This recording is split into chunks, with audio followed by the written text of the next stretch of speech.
असं नसतं बाळा. दोन गोष्टी आपल्या मनासारख्या झाल्या नाहीत म्हणून नात्यांबद्दल आयुष्याबद्दल इतका नेगेटिव्ह विचार करू नये. बाबा तुला सतत घालून पाडून बोलतात, छोट्या छोट्या गोष्टींवरून शिक्षा करतात. आत्या काकू आजी तुझ्याशी इतकं वाईट वागतात, तरी तू नात्यांबद्दल सकारात्मक राहू शकतेस. कारण मी नात्याची दुसरी बाजू पण बघितली, चांगले दिवस अनुभवलेत म्हणून इतकी सकारात्मक आहे.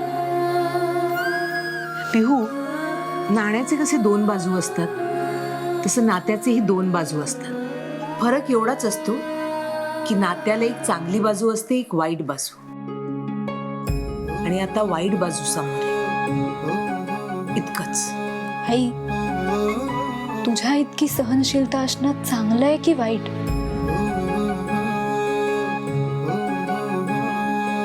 माझं बाळ आहेस ना तू, माझी मुलगी आहेस म्हणून माझी इतकी काळजी करतेस.